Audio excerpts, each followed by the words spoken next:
Hi guys, how are you? I hope you are very well. I am Paramjeet Kaur, hashtag Jankians. So let's move my new debate. Today debate topic is Aral C.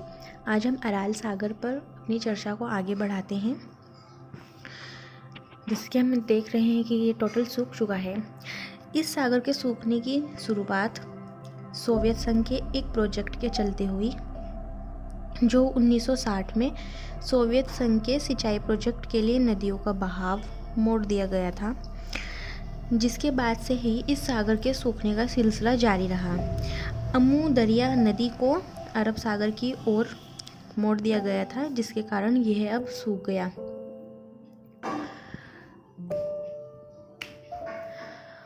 But यह एक सागर के सूखने का ही सिलसिला नहीं है।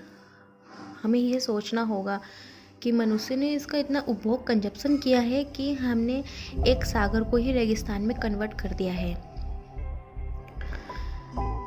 ये बहुत ही सोचने का विषय है कि आखिरकार ऐसा मनुष्य कैसे कर सकता है कि एक सागर का ही अस्तित्व को मिटा दिया, ख़त्म कर दिया उसके अस्तित्व को।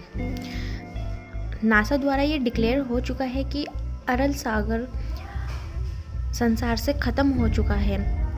मानव जनित आपदा का दर्जा दे दिया गया है और मानव जनित आपदा में यह सबसे प्रमुख और सबसे बड़ी आपदा है जिसे ह्यूमन ने क्रिएट किया है। तो हम सभी को ये बहुत ही सोचने का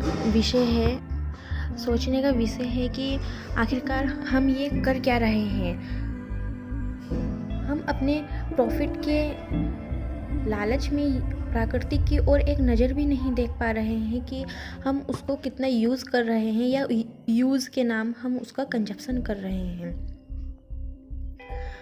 प्रकृति का संजो के रखने की आवश्यकताएं हैं।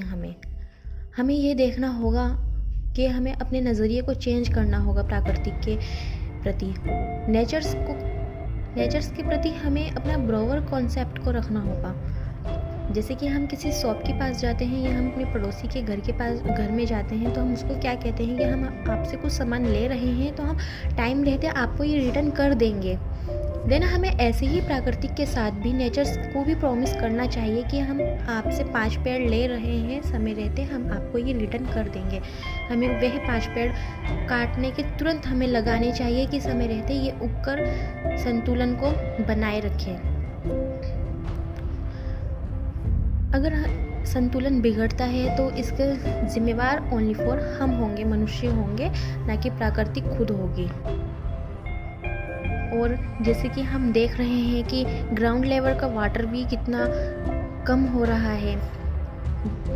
बहुत से देश और भारत सरकार भी पानी को संरक्षित करने के बहुत से योजनाएं चला रही हैं, बहुत से प्रोजेक्ट चला रहे हैं, जिससे हम सफल भी हो रहे हैं पानी को संरक्षित करने के लिए। और ये हमारा भी कार्य होना चाहिए कि उसमें हम अपना भी योगदान दें ताकि हम ग्राउंड लेवल वाटर को मेंटेन कर सकें।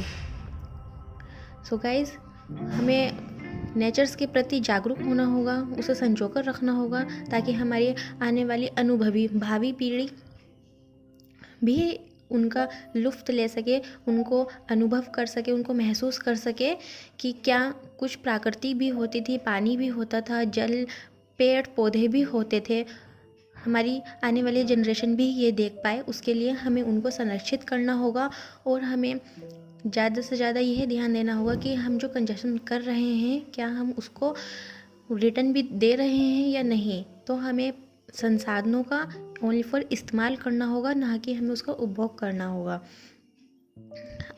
अगली वीडियो में हम आपको यह बताएंगे कि आखिरकार मनुष्य इतना ताकतवर कैसे हो गया कि वो प्रकृति पर भी हावी हो रहा है।